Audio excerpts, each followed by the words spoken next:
Hi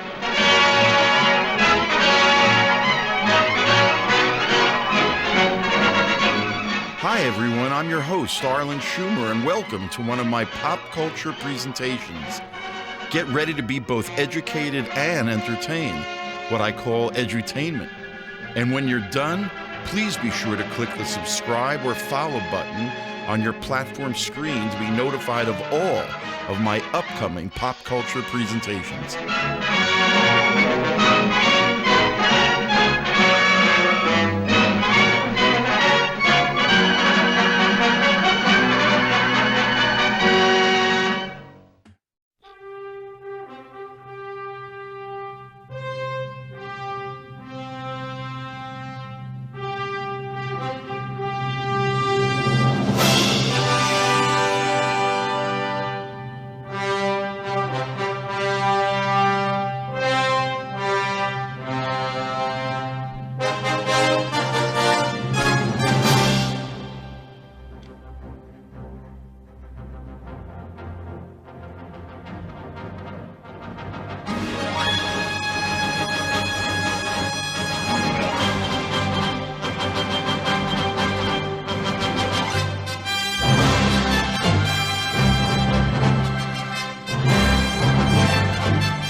That was a beautiful compendium.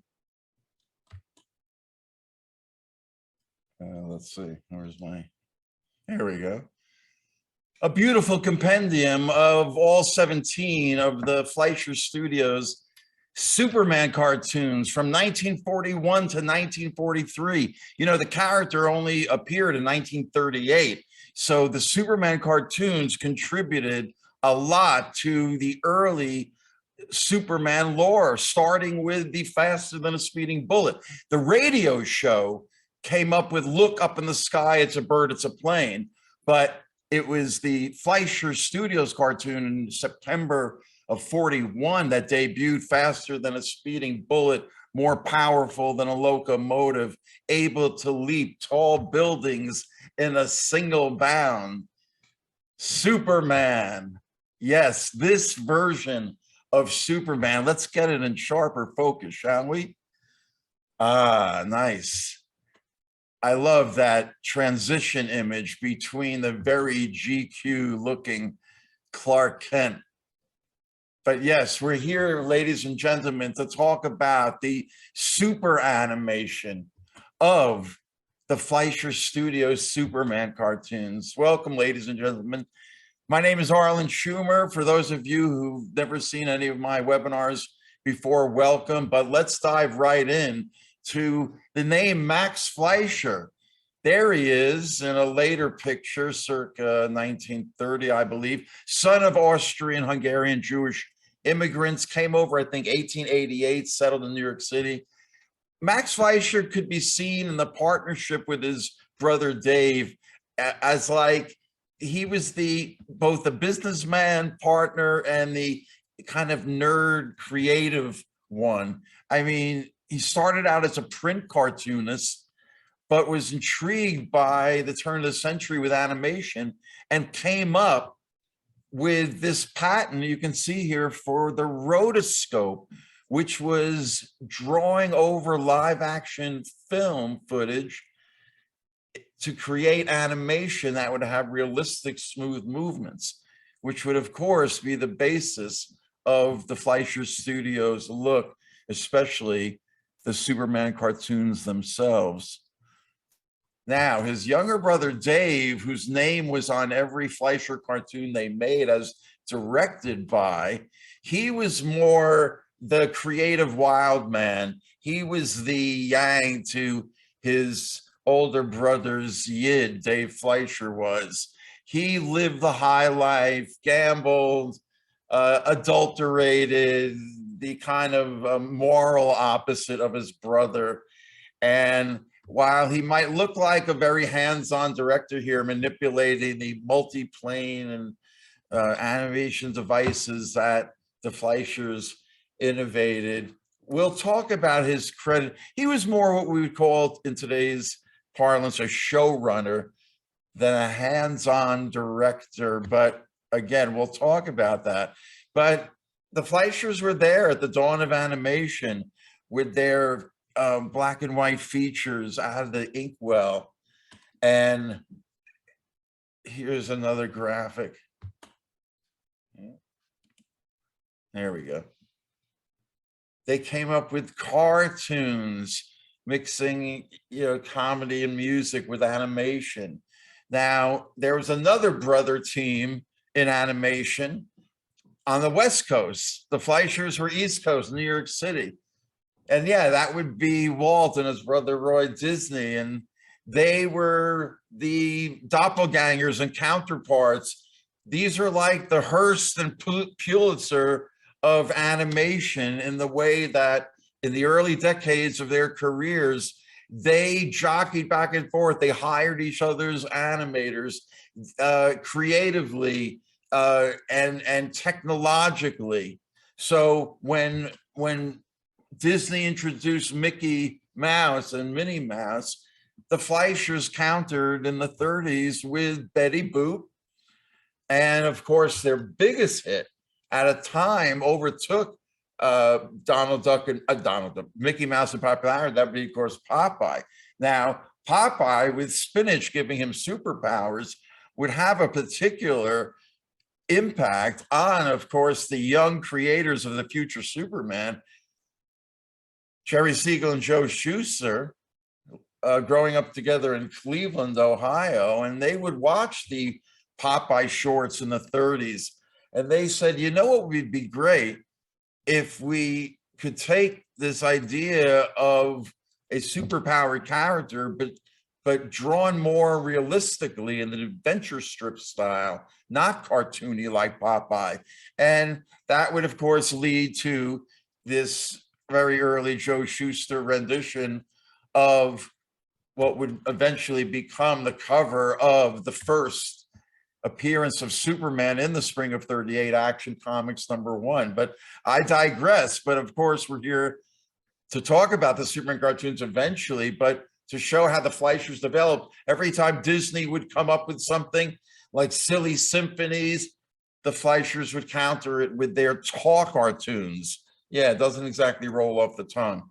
Anyway, 1937, they get hit, the Fleischers do, with a major strike, which brings bad publicity onto Paramount, their basically parent studio. See, the Disneys were independent. They were able to stay independent, but the Fleischers ended up beholden to Paramount. And in order to stave off the strike, they decided to move the Fleischers, or the Fleischers decided, with Paramount's approval and a $300,000 loan that really got them entwined with Paramount. But there is their beautiful Deco logo. Look at how Paramount welcomed the Fleischers. You know, 1938, Miami wasn't the Miami of today. It was pretty Wild West and very racist when they were down here. And so you wouldn't know that by these promotional images. I like this one. But yeah, it was a major studio. At one time, they had 760 people. And, you know, the Fleischers, they brought all their New York Jewish animators down with them, as many as they could. They brought some from Hollywood as well. But yeah, they paid all through the 30s, the Depression years. They were thriving, and Max was able to pay to get people to relocate to Miami.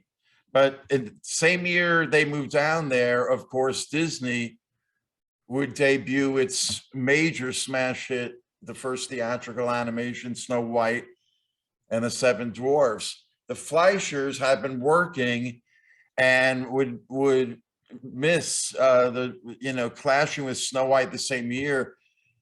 Their Gulliver's Travels would come out in '39, and Europe was a major market. And during war, before the U.S. entered the war, of course, in '41, as beautiful and as great as Gulliver's Travels is, it actually, compared to Disney's juggernaut, it was seen as a commercial flop. Well, Paramount at the time, of course, the parent studio, they had the option to take this new creation of Superman that debuted in '38. Here's actually the first issue in 1939 of his own title, the same year that Gulliver's Travels. And when a live action serial deal fell through, Paramount had the rights to do an animation. And once they saw Gulliver and the rotoscoped use of the realistic human figure for Gulliver versus the cartoony or Lilliputians, they approached the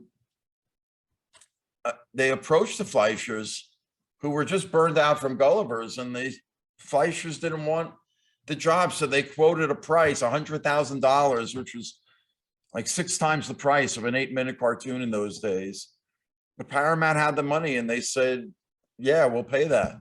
And they ended up doing the deal. And you see, even look, Siegel and Schuster got credit back then when they still, quote, owned Superman. We're going to talk about it in a minute. But what was interesting is once the deal was made in 1940, in that spring, before the Fleischer started working the cartoons, Siegel and Schuster happened to be down in Florida on one of their many public appearance tours, like this picture's taken from. And while they were there, they went and stayed at the Fleischer Studios, and Joe Shuster drew multiple model sheets that guided the Fleischer animators.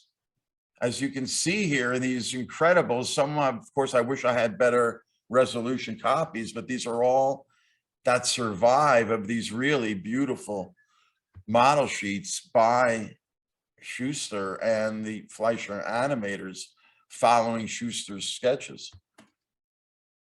Look at this beautiful.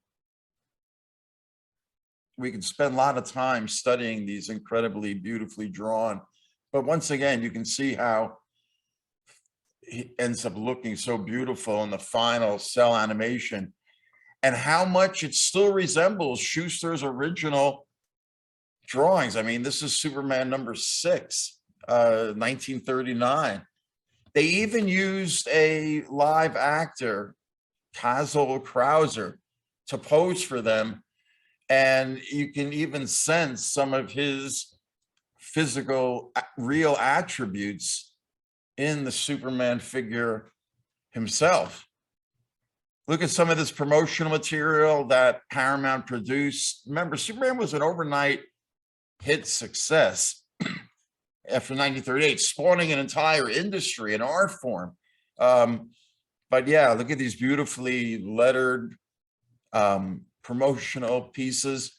This was a half-page ad in the comic books themselves. Kind of bizarre, the mixture of the cartooniness. And these, to me, they look like New Yorker cartoons, but they were magazine, placement ads. So interesting style that they chose to use there. But yeah, September 26, 1941. How about this? I mean, Superman was a big deal, right? Pretty cool for 1941. And even bigger was the Macy's Thanksgiving Day Parade that year. The biggest thing in shorts. Get it? Shorts, haha. But yeah, so it debuted. It didn't have a title, the first one. It would come to be known, of course, as The Mad Scientist, but the first cartoon does not have a title.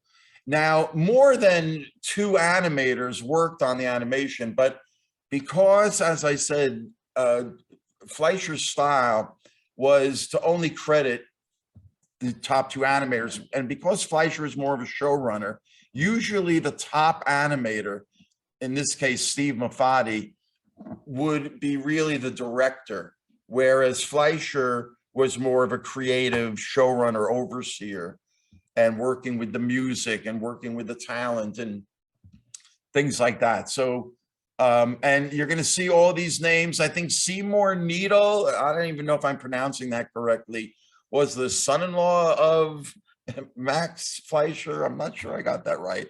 But you're going to see in this very first one how beautiful the animation is and how closely it hewed to the actual production art that survives from these beautiful cartoons. The first time we see Mr. GQ Clark Kent, as I call him, in the office. And again, you're going to see how beautiful the production art is in many of these cartoons, as much as I could gather in my research. The model sheets, again, just beautiful drawings. You can see Dave Fleischer with the OK, the signature there. But like I said, we could spend a lot of time on how beautiful some of these individual drawings are, but we must keep the show moving. I like Lois with her jodhpurs, if I'm pronouncing that right, the flying outfit that you're going to see when I show you the cartoon. There's a beautiful close-up Lois Lane model sheet. Oh, just beautifully drawn. There's the live action model that they use for some lower shots for the rotoscoping. There's Dave Fleischer on the right. And yeah, how about this great, remember the Disney cartoons were more bright, full-color Americana, brighter colors, but the Fleischers were darker, reflecting the German Expressionist Jewish background of all the most of the animators that the Fleischers had in their family. It was a whole family operation, the Fleischers. And the mad scientists, how about this beautiful drawing? I love the angular shoulders and how he looked in the... We can talk about the use of, you know, almost Jewish anti-Semitic caricatures for the European seemingly based mad scientists, but that's a whole nother conversation for another webinar. But by the way, I met Fleischer working with voice talent. The voice of Popeye, Jack Mercer, was the voice of the mad scientist in this first cartoon. And yeah, I think it was Dave Fleischer that convinced Jack Mercer to use that kind of laugh. That I think. I might be wrong about that, but I might be right. One of my most favorite, most beautiful scenes from the first cartoon is the abstraction, the cartooniness of the bent building, making such a beautiful image that could not possibly be real, and yet that's what it feels like. And that's probably why it made it to this book cover decades later. Perhaps the single greatest image from the cartoons in general is probably Superman facing off against the death ray, which I could wax poetic ad nauseum, but once again, we must keep the show moving. How about this beautiful production drawing? I mean, well, production drawing.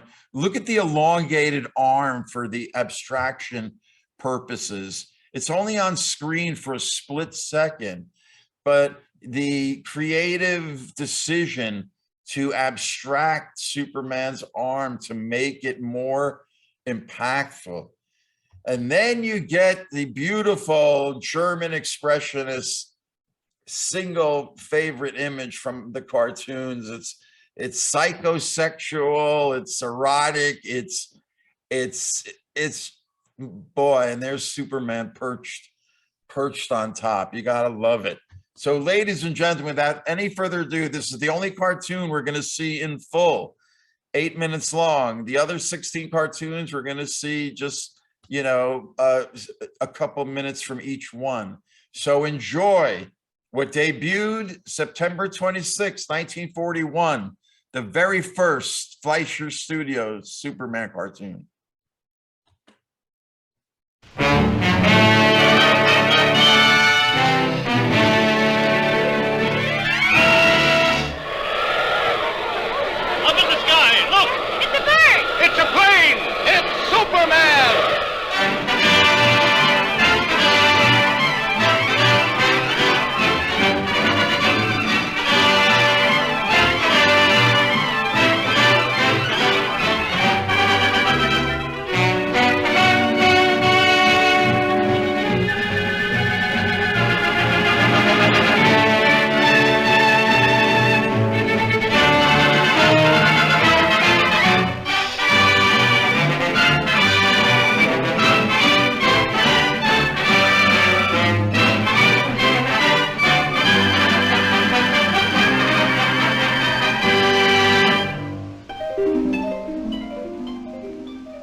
In the endless reaches of the universe, there once existed a planet known as Krypton, a planet that burned like a green star in the distant heavens.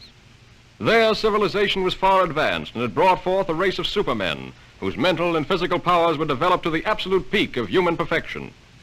But there came a day when giant quakes threatened to destroy Krypton forever.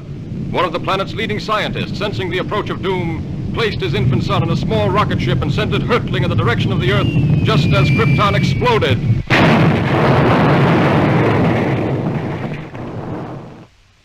The rocket ship sped through star-studded space, landing safely on Earth with its precious burden, Krypton's sole survivor. A passing motorist found the uninjured child and took it to an orphanage. As the years went by and the child grew to maturity, he found himself possessed of amazing physical powers. faster than a speeding bullet, more powerful than a locomotive, able to leap tall buildings at a single bound. The infant of Krypton is now the man of steel, Superman. To best be in a position to use his amazing powers in a never-ending battle for true justice, Superman has assumed the skies of Clark Kent, mild-mannered reporter for a great metropolitan newspaper.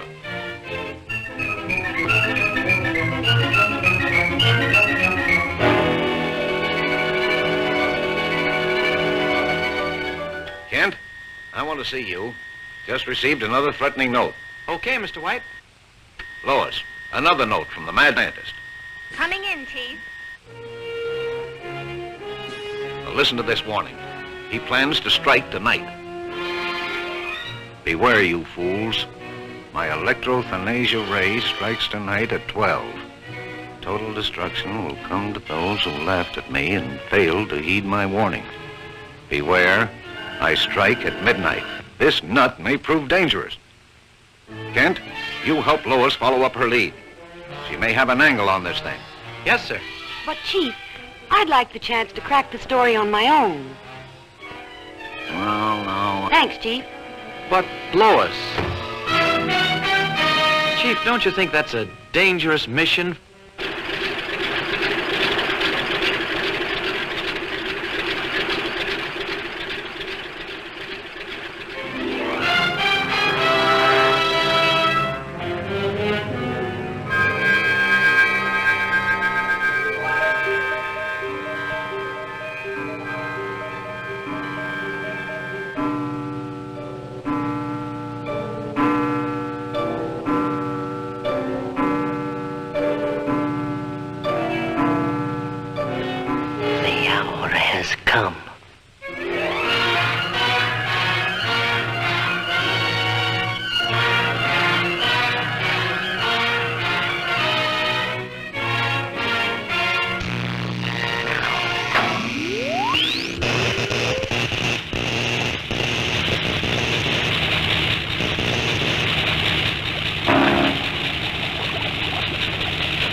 I'm a reporter for the...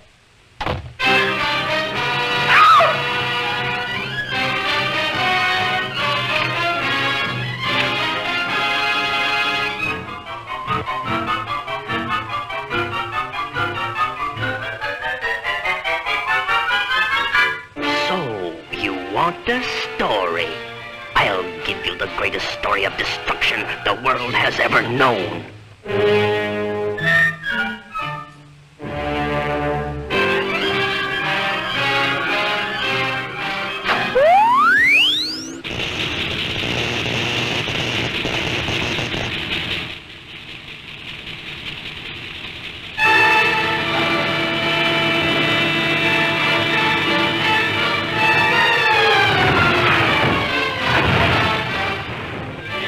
How is that for a story, Miss Lane?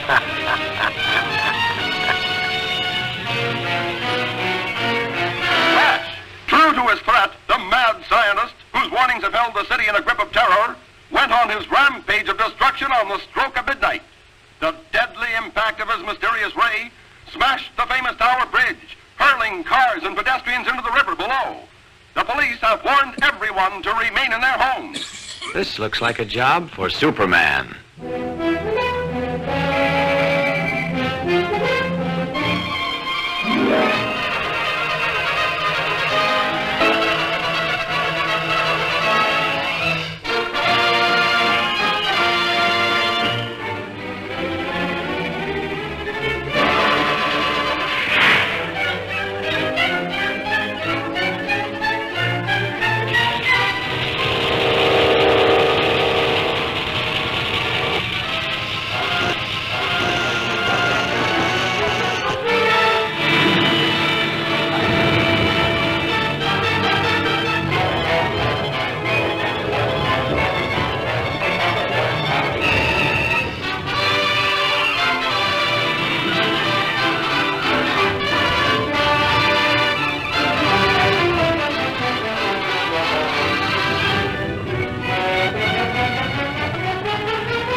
believe it.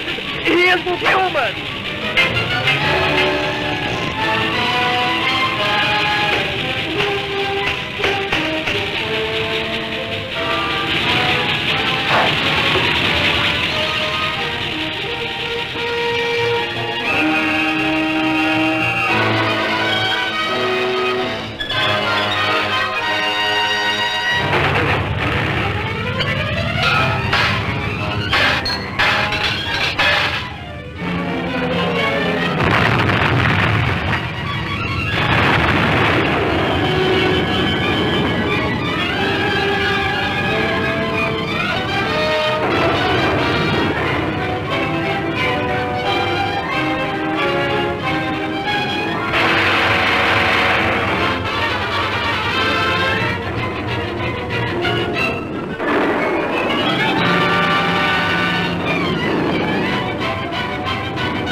Congratulations, Lois. That was a great scoop.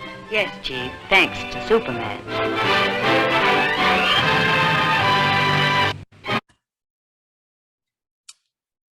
You know, oops, sorry. You know, that was nominated for an Academy Award for Best Cartoon Short. It lost to a Disney short. My notes, I have it somewhere. The second cartoon came out in November. Mechanical Monsters, everybody's favorite. You know, out of all the 17 cartoons, I think it's this one. You know, I didn't mention, of course, the great musical contribution by Sammy Timberg. The Superman theme is still the first iconic theme that all future Superman themes have riffed off of.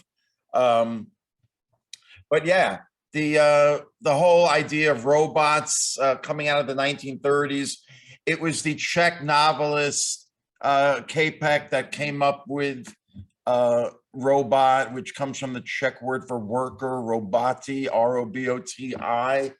But this was popular. This came out in 1920, Karel Čapek, and it influenced so much of the next decade into the 30s.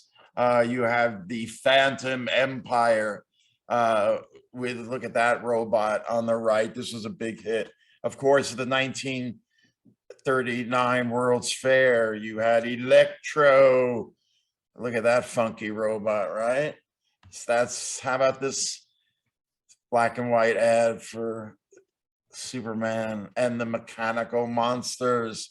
You can see the influence decades later on the cult animation Iron Giant from 1999, I believe, and the great Miyazaki 2003, I believe. This is Laputa, Castle in the Sky, has a very Fleischer-esque character robot there.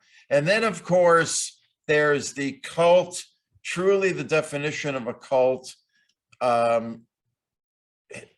movie, circa 2004, the first real use of green screen that everybody's been doing ever since.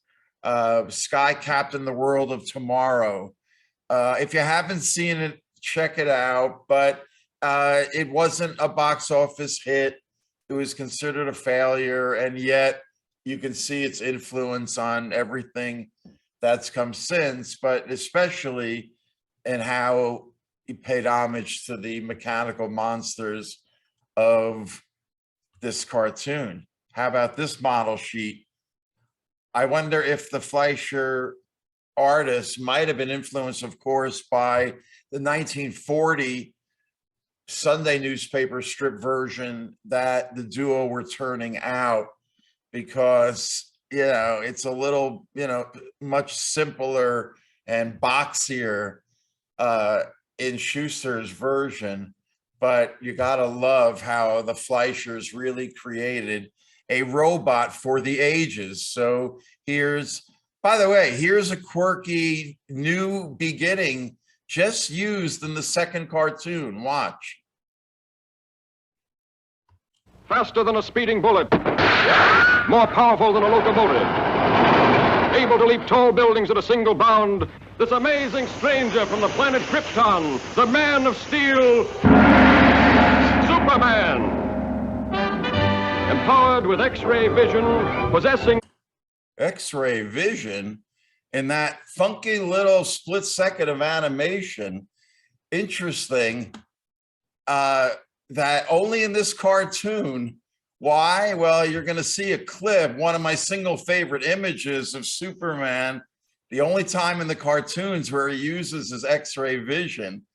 And again, so many of these frames I'm showing you only appeared on screen for a split second, but the beauty of screen capture is that you can isolate an image that could stand up to any of the greatest art of the 20th century. So here is a great scene change clip. By the way, the voice of Superman is Bud Collyer, the same voice of the radio show. And he's the guy that innovated "This is a job for Superman." And you'll see it. This is a job for Superman.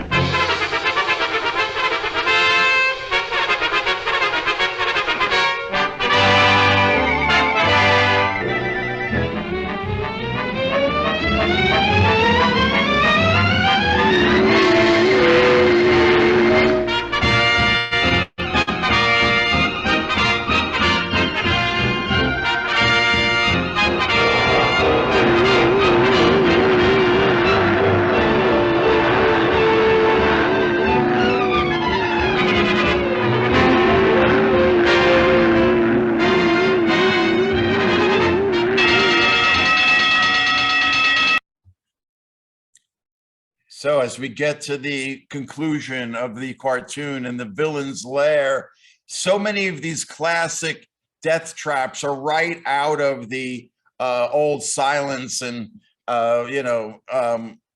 films, from film history, which leads to another iconic scene in this final clip from Mechanical Monsters.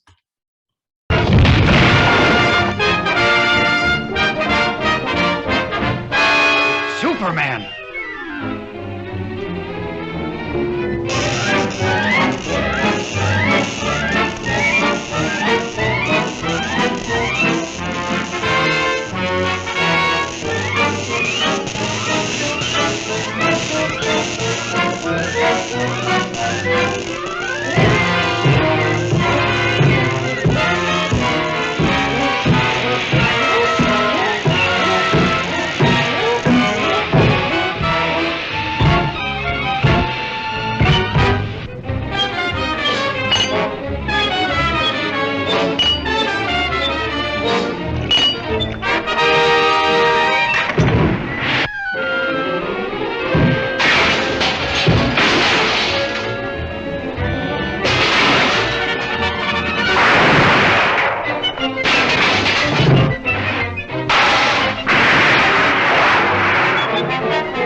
Step and she's doomed.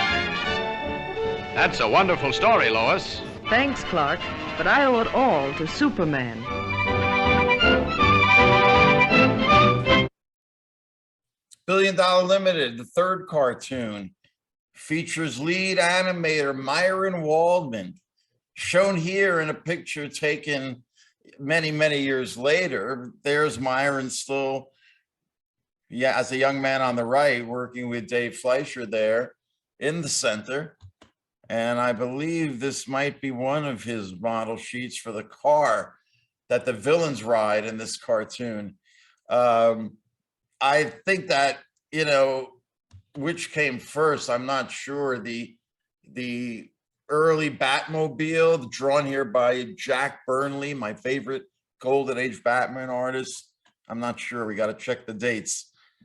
You can see that the very cool train in $1 Billion Limited is based on the classic trains of the Deco period, like the 20th Century Limited.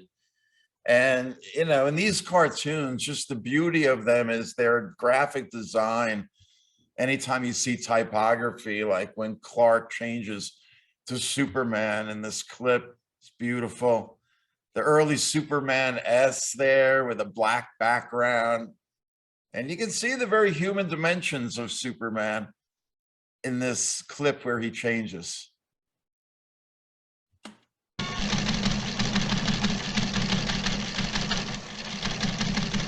This looks like a job for Superman.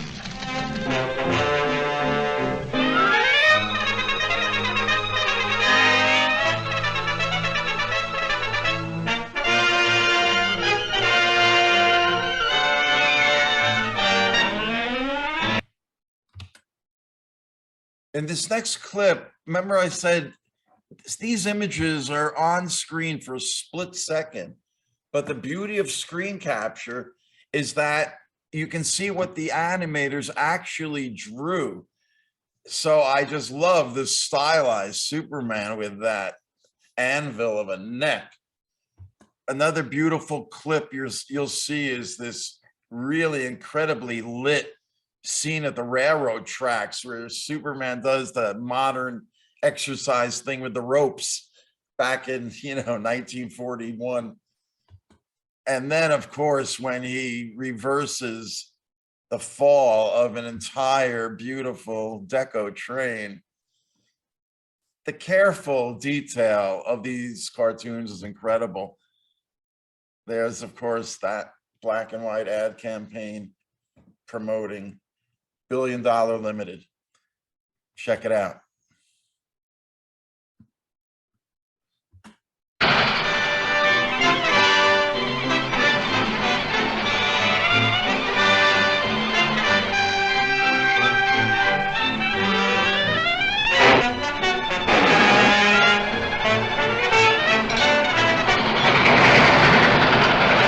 Superman!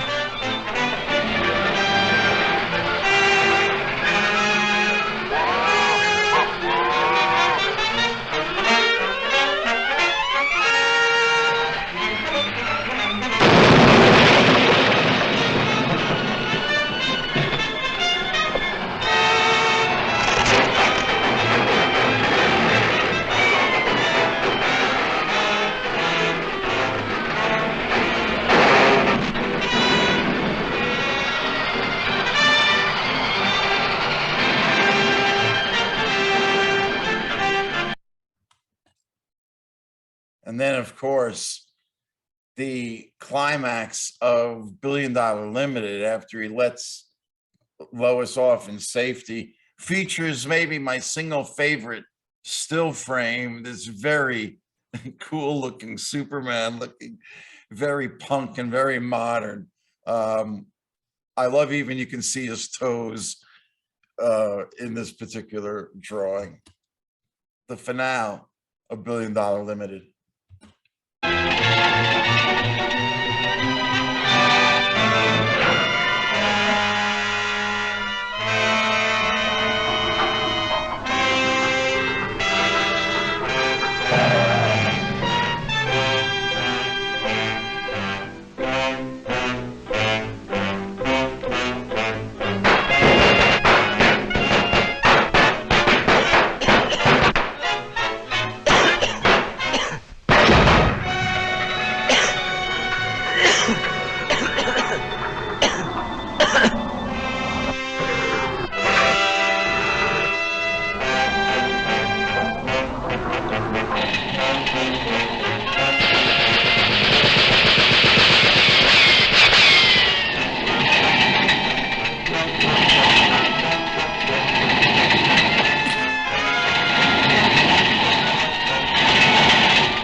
uncanny how Superman turns up just when you need him. I didn't even get a chance to thank him.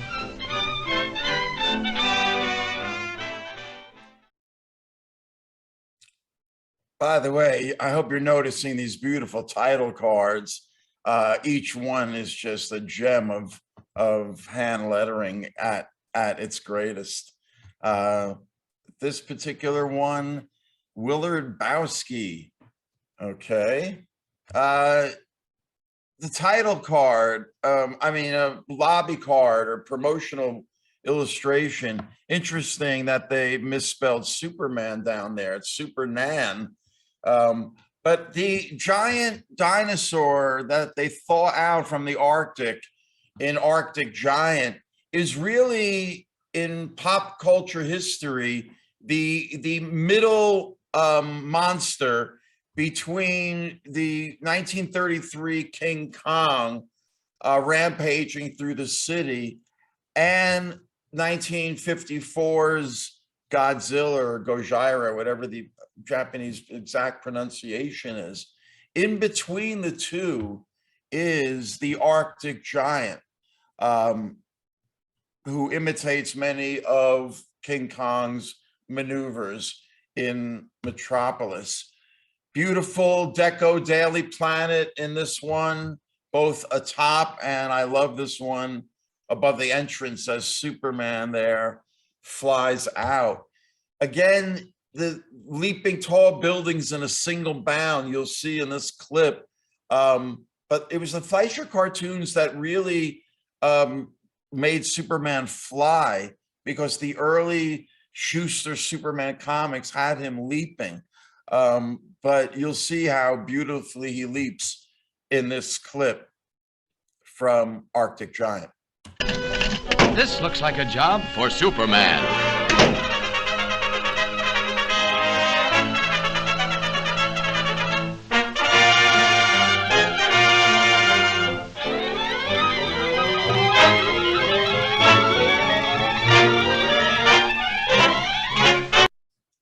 Nice. How about this production cell?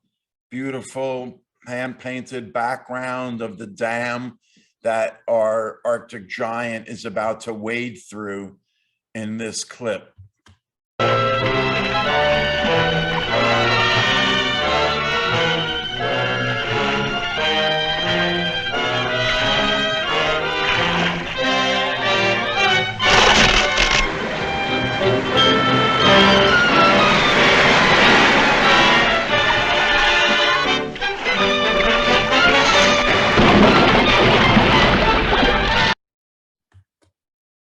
At the climax of Arctic Giant, Superman gets atop the Triborough Bridge.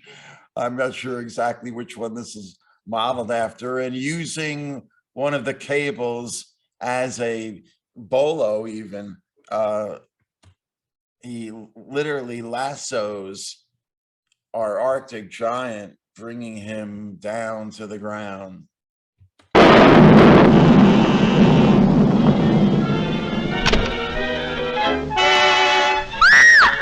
Lois.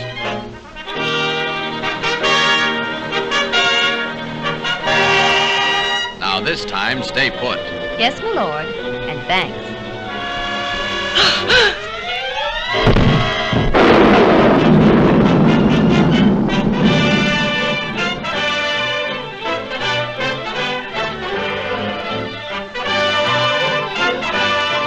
You showed plenty of courage getting that monster story, Lois. Thanks, but where were you? Me? Oh, I must have fainted.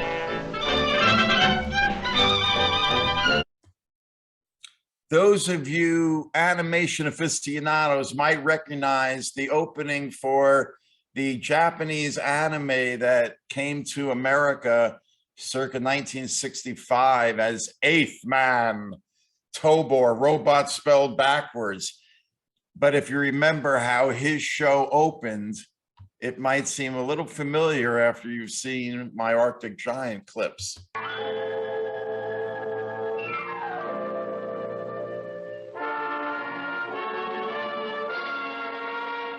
There's a prehistoric monster who came from outer space. created by the Martians to destroy the human race. The FBI is helpless, its 20 stories tall. What can we do? Who can we call? Call Tobor, the eighth man. Call Tobor, the eighth man. Faster than a rocket, swifter than a jet. He's a mighty robot, he's the one to get. Call Tobor, the eighth man. Quick, call Tobor, the mightiest robot of them all.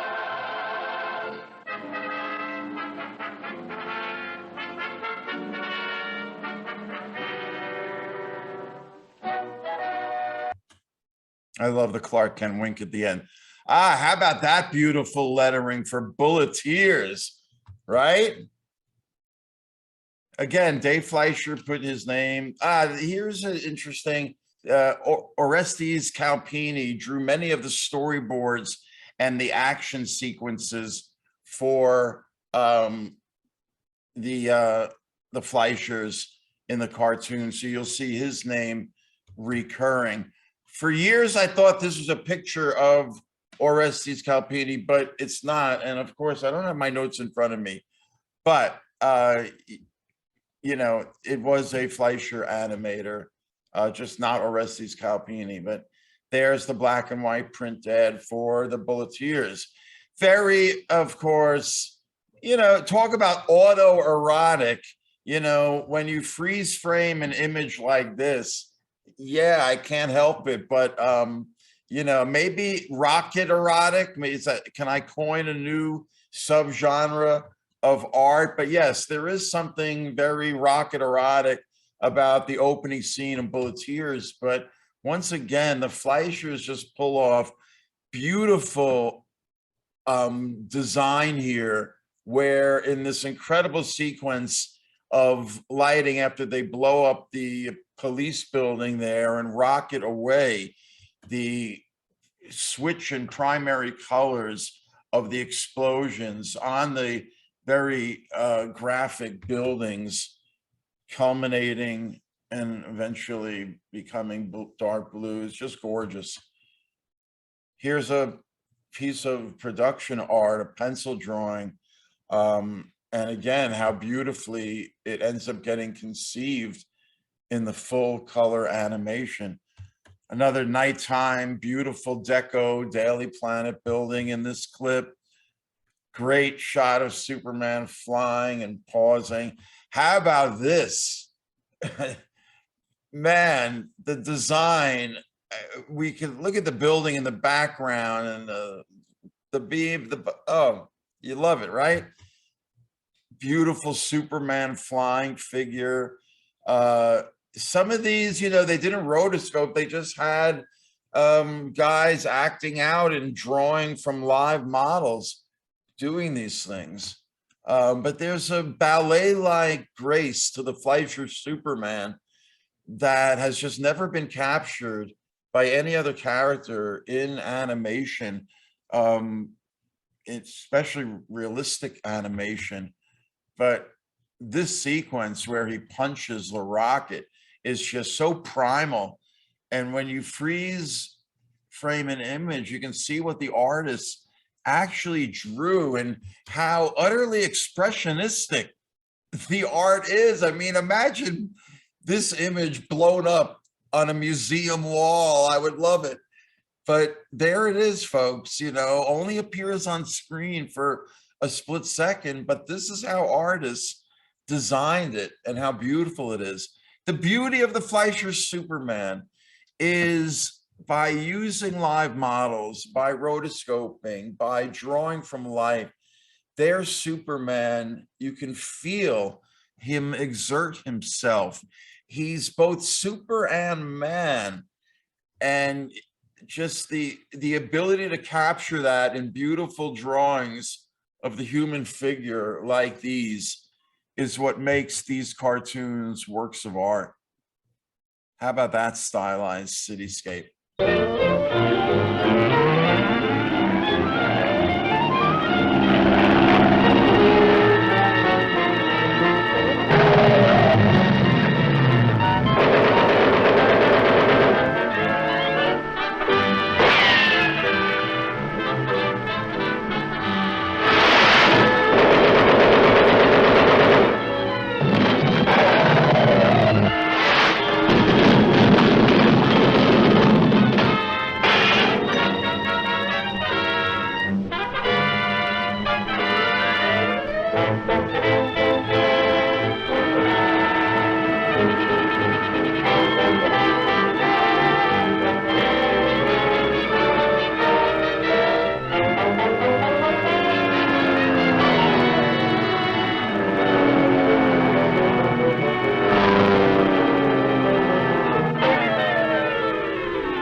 Another great scoop for you. It was easy. Thanks to Superman. Did you catch that little plug for buying defense bonds? Yeah, by this time, we're firmly in 1942. The U.S. is in the war. Magnetic Telescope would be the next cartoon. Myron Waldman appears again. The name Dan Gordon will be significant because he'll be directing maybe my single favorite, in addition to the first cartoon, of the cartoons to come. I won't tell you yet what that one is. This one features a kind of a redux because it's another, vaguely Jewish anti-Semitic caricature of a mad scientist, another vaguely European influenced classic caricature. But there's the model sheet, okayed by Ice Barber. Interesting that the bald-headed Superman would actually start out by Siegel and Schuster as a villain in 1933, maybe, if I got the year right, when they submitted this to one of the first science fiction fanzines. Was it The Time Traveler that Julius Schwartz and Mort Weisinger, future Superman editors, were involved in? Maybe I don't have my facts right, but Luthor doesn't appear in the Superman comics, I believe, until 1940. And he seems to be this weird kind of red-haired, monkish looking character. Look, there he is with his death ray that's gonna, blast cities in moments. So you can see where the Fleischer cartoons themselves. And I think it's in 41 maybe that he first appears bald in this panel. But, the best thing about this particular cartoon is features one of the classic split-second images of Superman letting the electric current run through his body like that. Just another beautiful single frame. Enjoy this clip from Magnetic Telescope.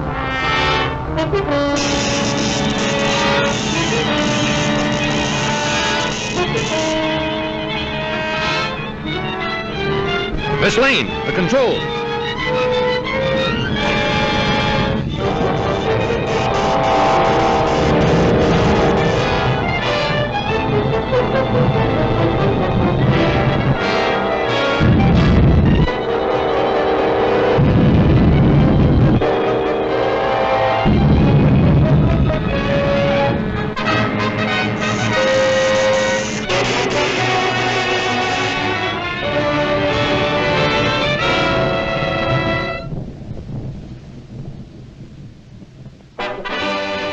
Oh, Superman, you were wonderful. You're pretty wonderful yourself. Oh, how did you get here? Thanks to Superman. You notice all these cartoons are formed. They're not about the stories. They're 8 minutes really. They're all set up and climaxed the same way, but who cares? The animation's brilliant. Magnetic Telescope, electric earthquake.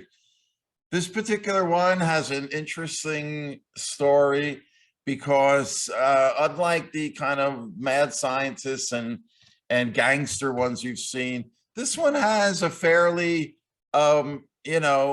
prescient take on the idea of Native American rights, because the villainous mad scientist behind here, maybe in the cartoon they refer to them as Indians, but his gripe is that Manhattan Island was originally owned by the Indians before they sold it to Peter Stuyvesant for $26, I believe, in whatever year that was back then, right? But this cartoon has Superman underwater and some really beautiful scenes. Once again, these very expressionistic explosions that appear in only split seconds on the screen, but we can enjoy them as beautiful works of art. The production art that survives from this one ends up on screen looking like from this scene. But here's a beautiful Clark Kent change in this clip with that Deco Daily Planet. This looks like a job for Superman.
Superman would go on to, of course, save Manhattan Island, which is, of course, super ironic because when Siegel and Schuster came to the big city from Cleveland to sell their creation, they literally sold their creation to DC Comics when in 1938, they were paid $130 to paste up their daily comic strip early pieces of Superman into comic book sized pages.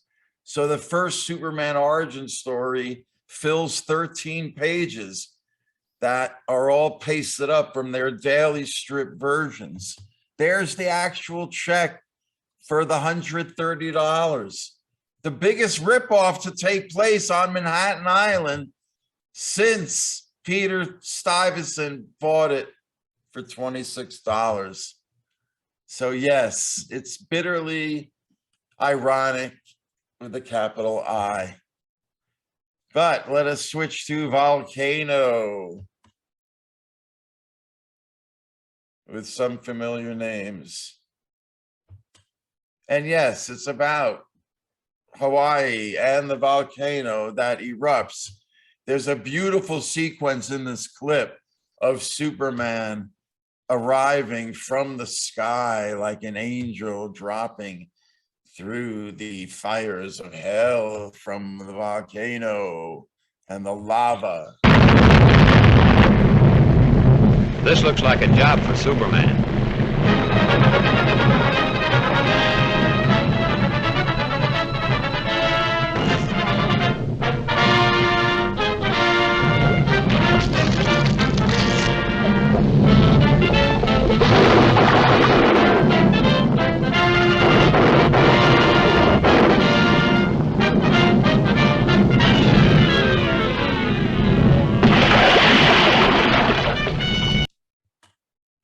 This next clip features another great Superman with electric cables and some really beautiful artwork that only appears on screen for a split second, folks. So catch it while you can.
And that's as much as we're going to see from Volcano. We go from a volcano to the circus. Beautiful typographic lettering for classic circus story. There's our credits. Yeah, this is a nice production art for another King Kong type story of the giant circus gorilla or ape or whatever being on the rampage. This features my favorite Lois close-ups. To me, this will always be the perfect Lois Lane. She only exists in animation, but you gotta love her. And they're Fleischer, the cool version of a kind of a gigantic, they call him. Great model sheet. Again, we could spend a lot of time ogling. Here, you see the word rotoscope down below? Beautiful colored pencil close-up drawing. Let's come in a little tighter there, and you can see how it translated in animation. Pretty fierce.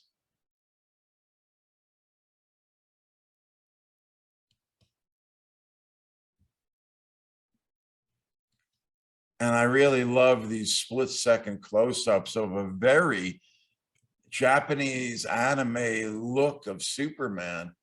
So modern looking. I mean, that is some stylized Superman.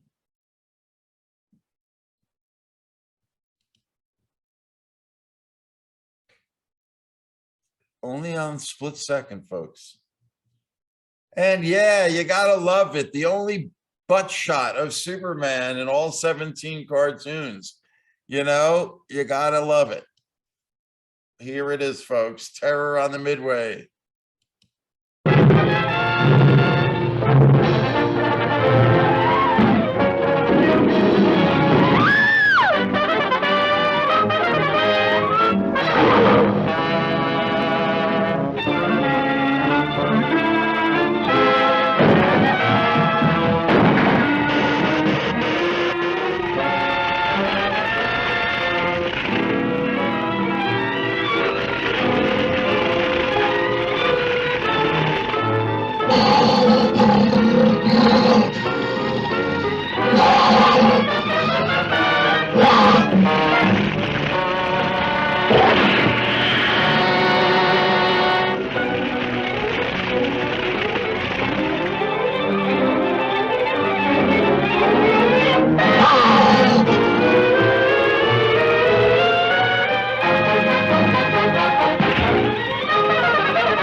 Lucky Lois. Always gets her story. And luckily, she lives to write it. Thanks to Superman. How about this promotional ad of Superman in shorts? Get it? Featuring Batman, his fellow DC Comics superhero companion. Speaking of the DC Comics, at the time, they actually ran a story. Talk about meta. They actually have a story about Superman and Lois going to see the cartoons that were playing in the theaters. Folks, this might be the first meta in maybe in comic books. I'm not sure. But you can see how the artist delineated the film frames from the actual comic frames. And don't you love the final double wink at the end to an unaware Lois? But yes, it's with this next cartoon, we no longer see the Fleischer names on this cartoon. What happened? Well, You know, remember I told you Max and Dave were yin yang. They always fought. Max got fed up with what he perceived as Dave's philandering. Dave felt that, you know, he was the more creative one, and Max was trying to act like Walt Disney. And, you know, early in 41, while they were still working, I think, or maybe they had just finished the first cartoon, they were told by Paramount that they were to both be let go. And I think they gave them 26 weeks, you know, to basically get out. But they worked so far ahead.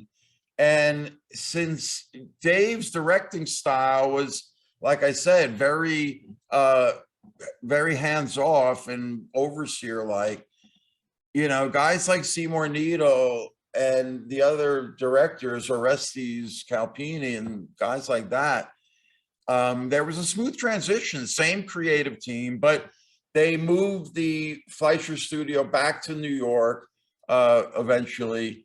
And starting with the 10th cartoon, the shift in story focus is towards the war effort. And you get, you know, very early, you know, 40s, and this was reflected in media at the time, the, you know, racist caricatures of the Jap-Nazi rats, as they were called in comics at the time.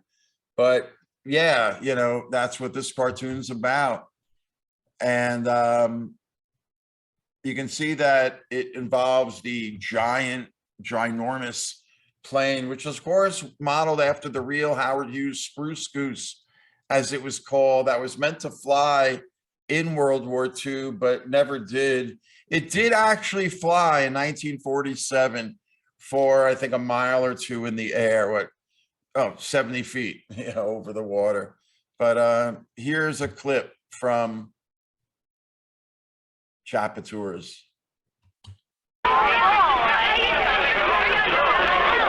This looks like a job for Superman.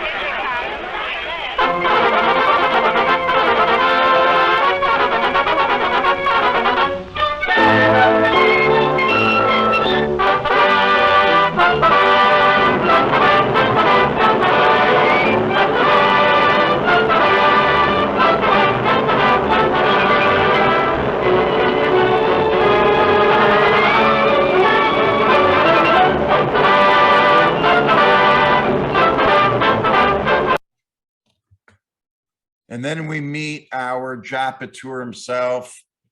There's your Asian caricature, and taken from the model sheets, as you can see.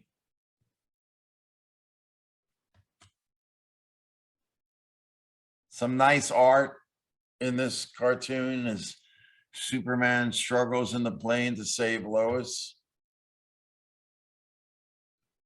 Again, you can feel Superman exerting the way the Fleischers would stylize reality and just make these beautiful drawings that made you feel and make these scenes feel the weight of that plane that Superman saves from crashing into Times Square, or whatever they called it in Metropolis at the time. Here it is,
Well, you're safe in this plane, Lois. I'd feel much safer if Superman were here.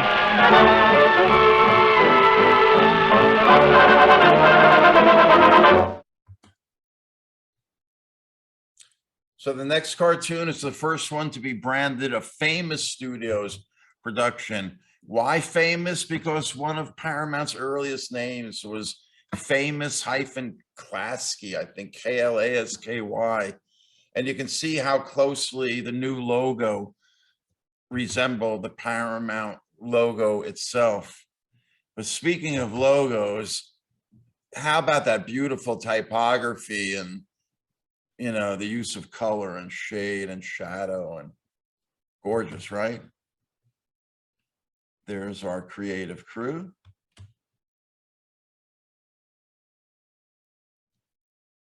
Faster than a streak of lightning. More powerful than the pounding surf. Mightier than a roaring hurricane. This amazing stranger from the planet Krypton, the Man of Steel, Superman. Yeah, I just wanted to show you that was the only one to feature that weird one-off opening where they changed it. So yeah, this is about a duplicate who goes around pretending to be Superman, but you can see the difference in caricature style. Look at how the black and white promotional ad tries to imitate it. Beautiful close-up of Superman. Love the stylization. Here's a great clip from Showdown.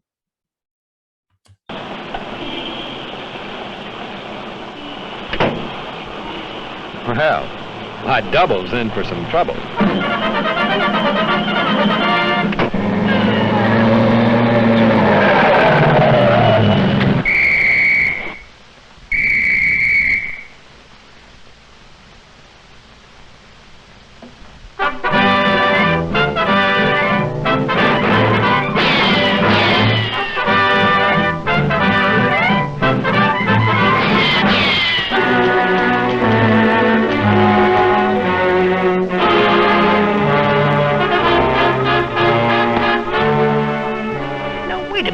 Superman, you got me all wrong.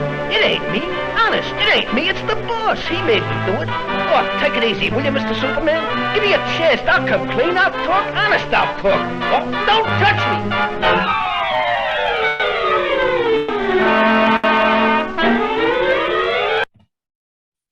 Nice shot there, right? I hope you've been enjoying the way I've been approaching these clips by giving you things to kind of plant in your brain to look for, because they only appear on screen for a split second, and then showing you the clip versus showing you the clip first and then showing you images afterwards. I think it's better this way, so that you notice beautiful images like this that only appear on screen for a split second or sometimes longer.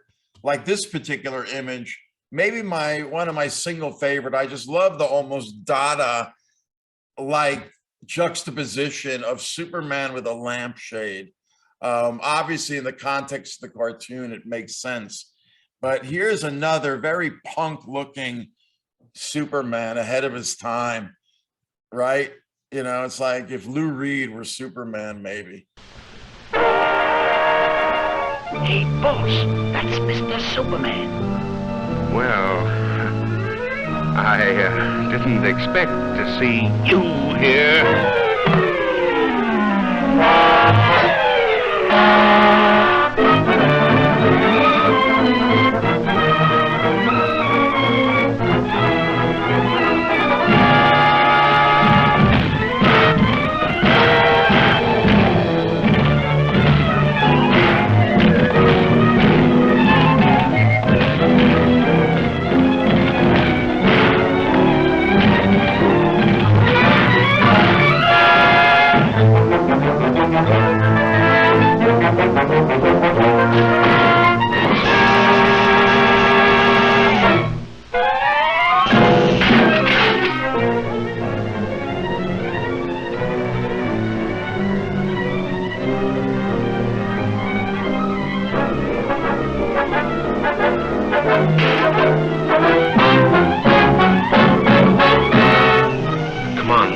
great effort.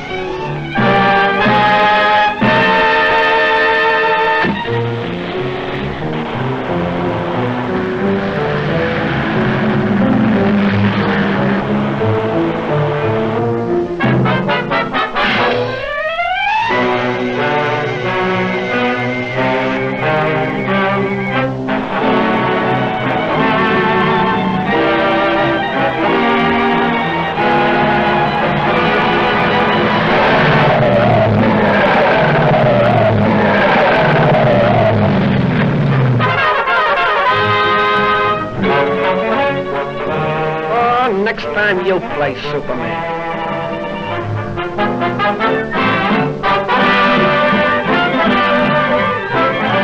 Boy, have I got a story.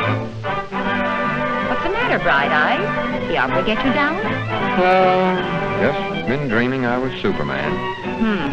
Fine Superman you'd make. Well, I can dream, can I? We can all dream. Here's an ad that appeared. You can see the titles that preceded it. But now comes my single favorite after the first cartoon, Superman cartoon, 11th hour, and one of the most war-oriented cartoons of the entire series, taking place in Yokohama. Remember I said, look for Dan Gordon. This is the first cartoon he directs. And I just think it's a beauty. The idea of Superman actually fighting the war, I mean, this dates back to the very first Superman stories. I think this is from the Superman 1, 1939.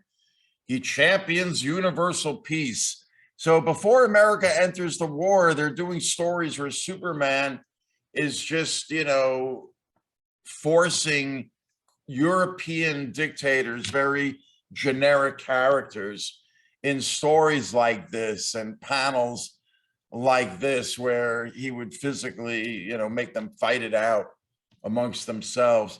It got to the point where Look magazine, Arrival to Life, in its February 27, 1940 issue, actually hired Siegel and Schuster to write and draw this very oddly colored, two-colored piece about how Superman would end the war. And we don't have the time to read it panel by panel, but you can find it online. And this, remember, is way before we enter the war. And this Look magazine feature solicited a response from the Nazi newspaper.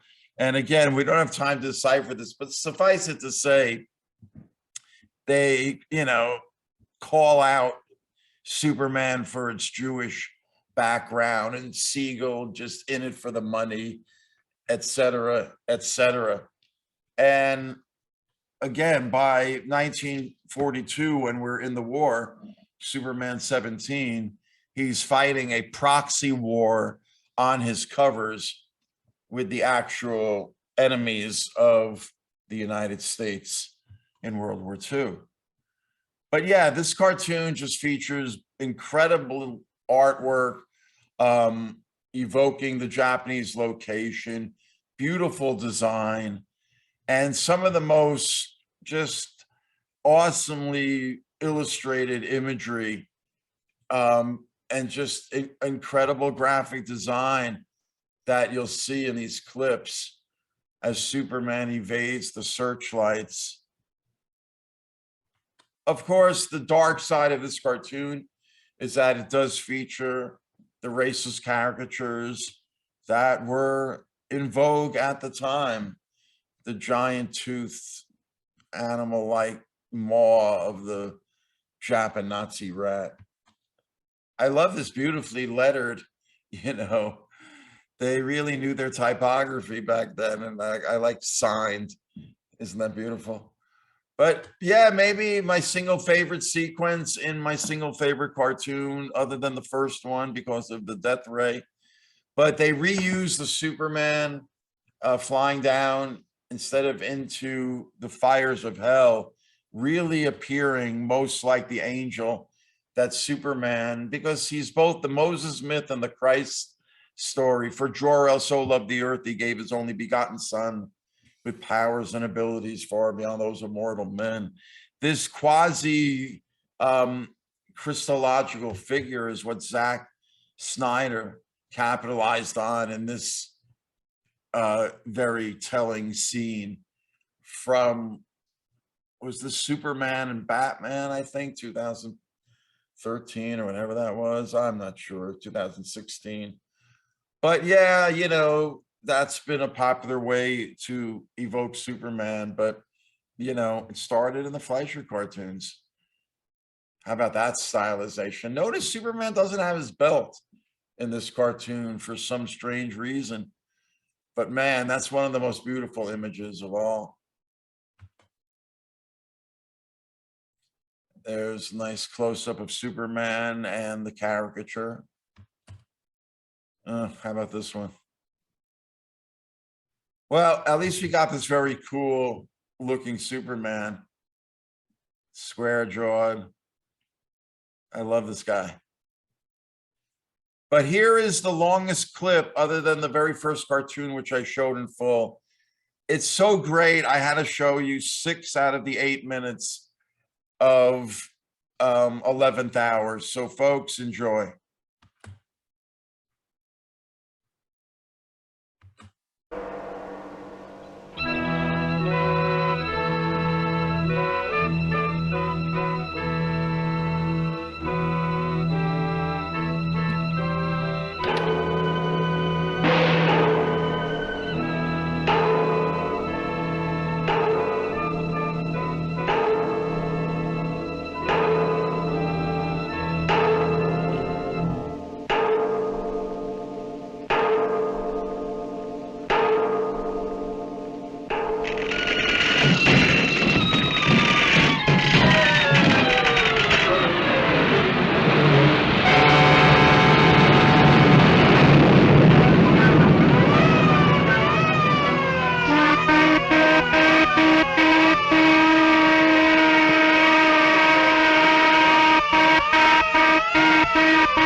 Sleep for a racket like this. But it's been going on every night since we've been interned. What do you suppose it could be? Could be sabotage, I hope. Me too. But who? Clark, do you suppose... Yes, Lois? Oh, nothing. Just a silly hunch that maybe Superman might be over here. Quiet! Do not talk! Shanasta! This sabotage must stop at once! Konetawa!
Swell chance They've got him catching him.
Miss Lane. This way, please.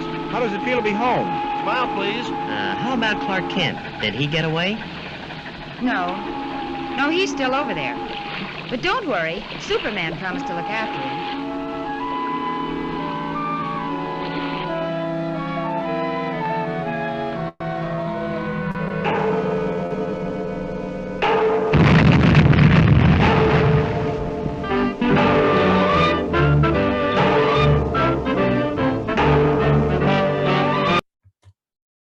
I hope that was worth the 6 minutes. How about that lettering for Destruction Incorporated? This would be another war-oriented story about a munitions works where an American gangster, excuse me. How about the model sheet? He's known as the Brain, right? How about the foreman? Fat and flabby, arrogant, cruel, unscrupulous. Fat and flabby. Yeah. So they stuff Lois in a torpedo tube, but through the beauty of screen capture, we're able to show you these beautifully stylized images of Superman coming up from underneath the water and pulling the torpedo out on his back. Look at the stylization of the propeller. And here it is. Beautiful clip from Destruction Incorporated.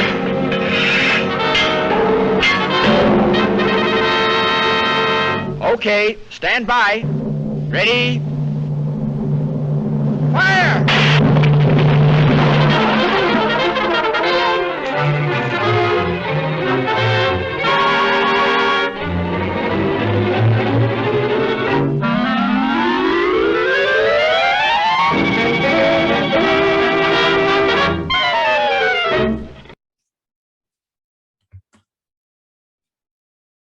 How about that stylization of Superman?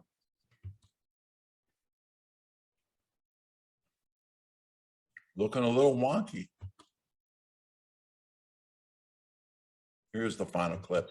Hurry, throw that switch.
Superman put an end to their little act, and this puts an end to yours, Clark Kent.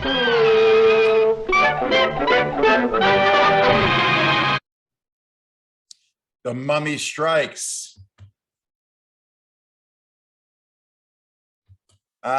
Taking place in Egypt. You can see how accurate the Fleischers were, or famous studios as they were now called. You can't tell the difference between which is the Fleischer art and which is actually Egyptian art. There's a Fleischer close-up of the mummy, the tomb, and then the mummies themselves. They have a beautiful stylization to them. You can see it here in the model sheets themselves. The royal guards, as they were called. Here's a clip from the Mummy Strikes.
This is one time I've scooped you, Lois. Yes, lucky for you, I was hurt. Incidentally, who told you I was at the museum? My mummy done told me. My mummy done told me. Jungle Drums, keeping in that jungle theme. Wait, let's not get off that beautiful title graphic. Jungle Drums. Yeah, we just did Mummy Strike. So keeping in that African Egyptian theme, another Dan Gordon production, which is another beautifully illustrated in the same way he did the Japanese culture. What he does here with African motifs is pretty spectacular. The villain in the piece, of course, is a white devil, needless to say, a Nazi operating. This is, I guess, in North Africa we are. There's a beautiful frame of Lois flying in. Of course, she gets captured, and you've got the nightmare visions of the African racist caricature.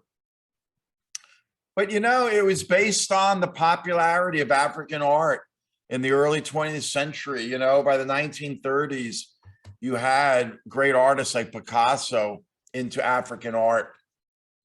And it really became all the rage. And you can see the influence in the Fleischer cartoon. I keep saying Fleischer. At this point, the famous studio cartoon. But yeah, a case can be made that, they still have that, racist caricature aspect to them as well. I mean, look at this model sheet. They were the Boogie Boys, but hey, man, these were the times. But we can discuss these issues later. But, the racist, caricature goes back in American culture, to the Civil War times and after, and into the 20th century. We have Al Jolson and the jazz singer, of course. And by the time of the golden age of animation, you have legitimate racism that this is the way it was, folks. The 7 Dwarfs actually spelled out like that. But man, you decide when you see clips from Jungle Drums, the beautiful art evoking African culture. I mean, this is as great as anything Disney ever did. And it's in this cartoon. I mean, single frames that are just exquisite. I mean, I'd like to see a whole cartoon series with this character. Superman appearing out of the flames, like very biblical. I think in the book of Daniel, his 3 friends come out of the flames. But here's the great clip from Jungle Drums.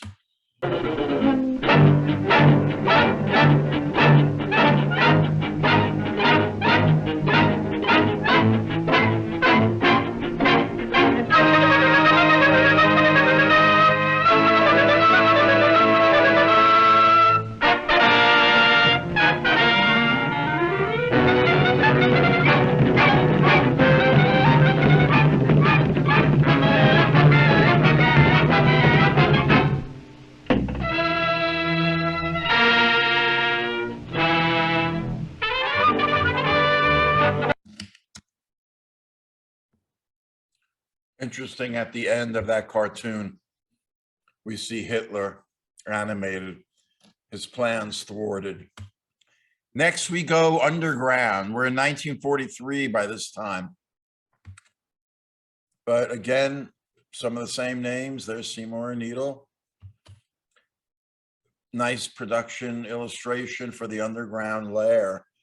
And if this art and these designs look familiar, folks, yeah, you can't tell me Spielberg and Lucas didn't take from the Fleischer cartoon for Indiana Jones and the Temple of Doom. But in the Superman cartoon, the leader is this Hawkman, Birdman looking character, very modern looking. But I think, it comes out of the great Alex Raymond's Flash Gordon, where Flash encountered the Hawkmen, as they were called. This Sunday page being one of Raymond's most classic pages, maybe his single most famous Hawkman page.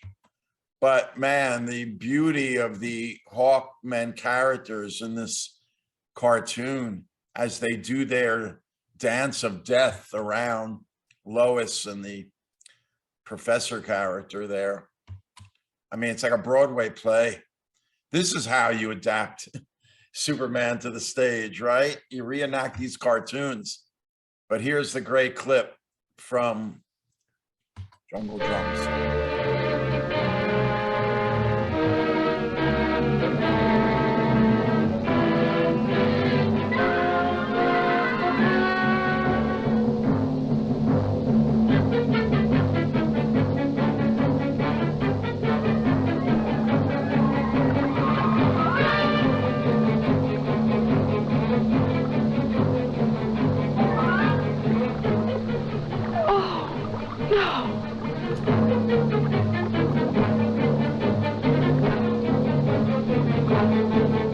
This is a job for Superman.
It's really a great story, Lois.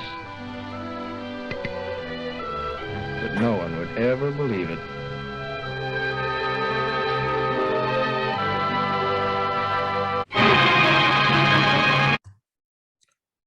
And finally, the last cartoon by 43, Paramount's distributors told them the Superman fad was over. It was losing interest. And Secret Agent would be the last cartoon, the 17th one. But again, the same creative crew as the very first cartoons. Of course, Hitchcock had his famous film, Secret Agent, that precedes it with a similar blonde heroine. Not Lois in this cartoon, by the way. And the villain, gee, I wonder who he's modeled after. Yeah, right down to the mustache. And here's Secret Agent.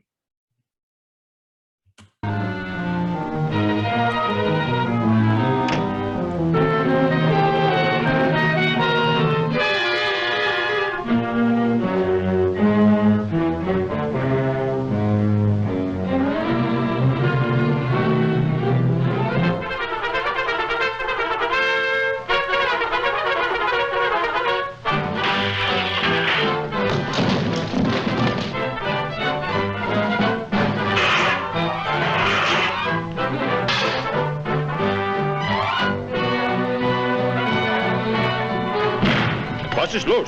Ist denn alles verrückt geworden?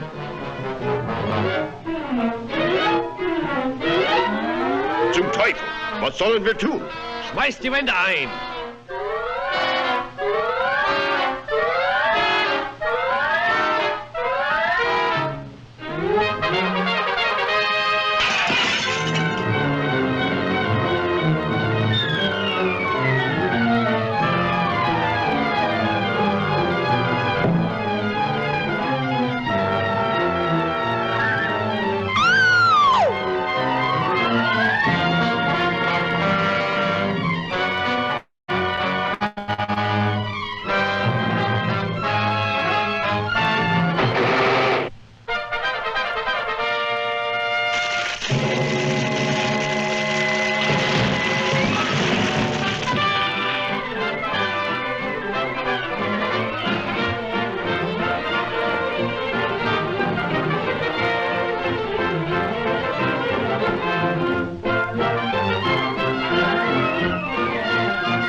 That last image of Superman flying by the flag was, of course, a motif closely associated with Superman himself, both in the comics in the 1950s, George Reeves television series, the Christopher Reeve films. So, what is the legacy in the end of the Max and Dave Fleischer cartoons? What happened to them after the Fleischers were ordered to vacate the premises? Dave went on to form Screen Gems and had a long career in films. His brother Max, shown here in a meeting in the 50s when his son, Richard Fleischer, shown there on the right, was directing a film for Disney. So they finally kind of made up, but I think, according to the son, his father always felt he had to really eat crow in this meeting of the so-called greats, because in the end, Disney, in a sense, won out.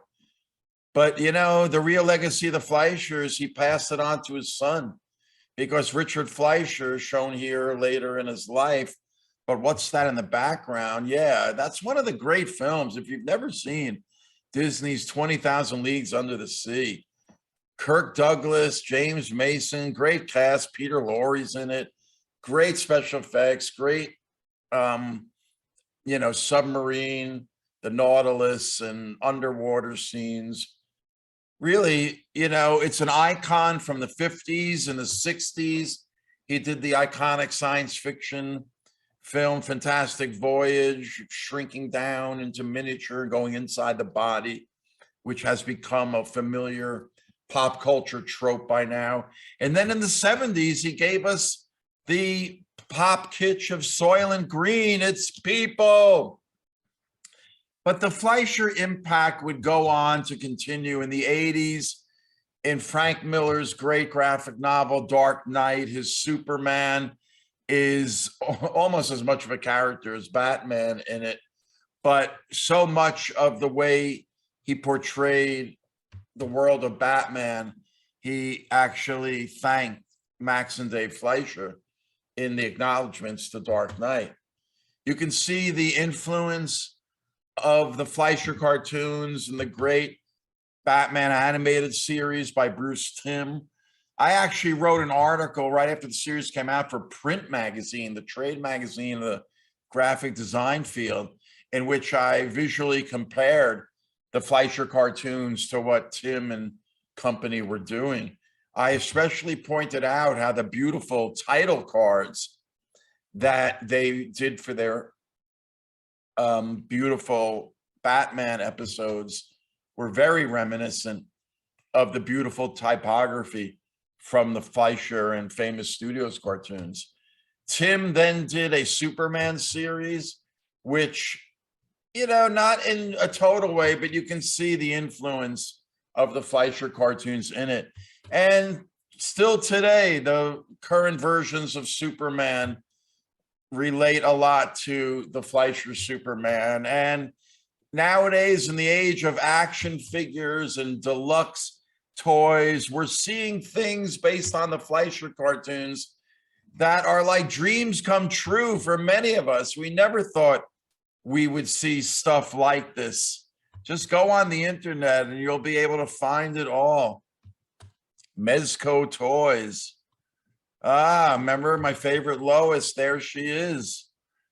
And how about this one? Interesting that it shows the final image of the very first cartoon, which is how we started off this webinar.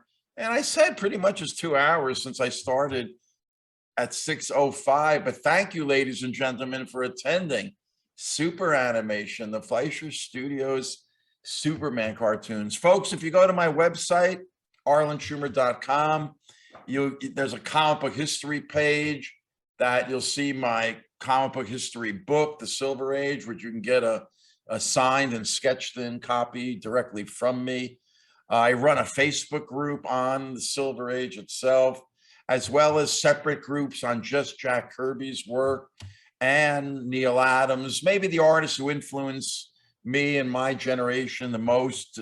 I became an illustrator working in a comic book style for advertising and editorial usage. And one of my specialties is keeping the photographic look, but turning them into comic book characters. I'm also, through my website, linked to TeePublic, the commercial site, in which over 120 of my illustrations are available for every t-shirt, wall art, knick-knack, gewgaw, thingamabob, an application you could think of. So support your local freelance artists. And then from my visual lectures and webinars page on my website, you can get to my YouTube channel and my Vimeo channel, where I store recordings of my webinars on my YouTube channel. The most current ones are webinars, and then before the pandemic, I have videos of my live lectures. The ones on my Vimeo channel are the ones that I use copyrighted music that YouTube's lawyers seem to flag, but Vimeo's lawyers don't. So there's a bunch of videos of, you can see Twilight Zone, James Bond, Bruce Springsteen, Batman animated series, lots of great videos there as well. Coming up, folks, later on in the month of April, I'll be doing my long-awaited, at least for me, I've been wanting to do this for a long time, on the 62 covers that James Bama painted of Doc Savage from 1964 to 1972. And a great book has come out of all the model photos of Steve Holland, the great male model of so many heroic paperback covers. Then I plan on a great, keeping in the pulp heroes theme, the great comic book version of The Shadow by Michael Kaluta. And yes, the Green Hornet TV series webinar And who's that in the background playing Kato? Of course, the great Bruce Lee. So folks, if you go to the events page of my website, I always post my comings and goings of my webinars and various activities. So thanks again, ladies and gentlemen, for attending the Fleischer Studios Superman cartoons, and I hope to see you on the next one. Bye-bye.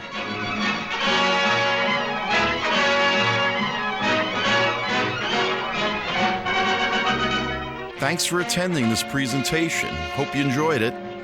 And please remember to click the subscribe or follow button on your platform screen to be notified of all of my upcoming pop culture presentations. And visit my website, arlenschumer.com, to sign up for my newsletter too. Until next time, I'm Arlen Schumer. Bye-bye.